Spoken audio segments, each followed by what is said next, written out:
workouts. How did you regulate that? Like that's a huge issue with martial artists is overtraining. Where they want to do more work than everybody else. They want to work harder than everybody else, and they wind up breaking their body down and showing up for the fight exhausted. Overtraining is a big thing, yeah. And if you see the process for muscle growth is you go in the gym and you put stress on the muscle. If you put stress that it's not used to, then it's going to react, you're going to get growth. But you need to recover from that first. You don't go to the gym and grow and then recover later. That's not the way it works. You go, if you give your body some stress it's not used to, you'll get a reaction. But before you get the reaction, you have to recover.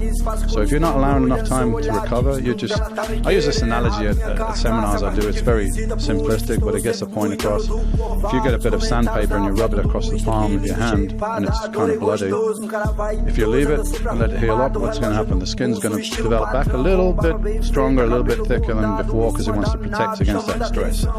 So that's the process. But if you go and you make your hand bloody, and before it's healed up again, you go and rub it again, what's happening? You're not really getting anywhere, you're just going to have a bloody hand, you know? You think you're being tough, but you're actually just being silly. Yeah, and it's, why are you going to the gym? Right. I'm going to the gym to get results, so I'm going to do whatever it takes to get results. And if it means training 30 minutes once a week, or it means training 10 hours a day, every day, whatever it takes, I was willing to do it, and I would have done it. But training 10 hours a day is not going to build your muscles, it's going to burn out. So I was doing average 45, 50-minute workouts, probably 4 times a week.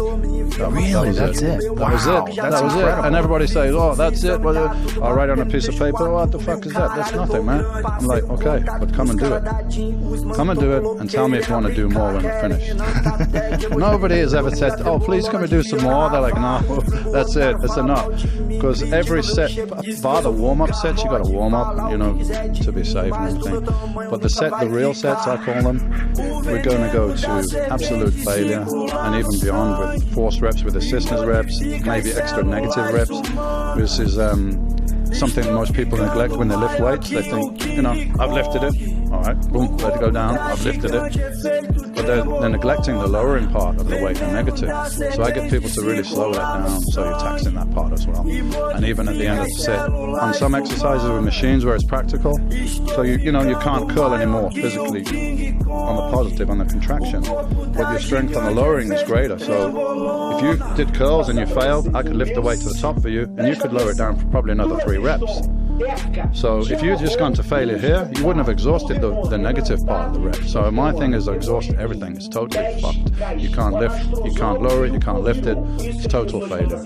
If you do that once on an exercise, then time to move on. Do another exercise. How did you develop your protocol? Just trial and error? Trial and error, and I didn't invent this system of training. As I said, people there before me, Arthur Jones, Mike Menser, I just took what they did and refined it a little bit more for a competitive bodybuilder, because Arthur Jones was a competitive bodybuilder, people he trained weren't, so his routines were even briefer than mine. But for a bodybuilder, you got to work the side delt, you got to work different aspects. So I probably did a little bit more than they did, so I adapted it to myself and my needs.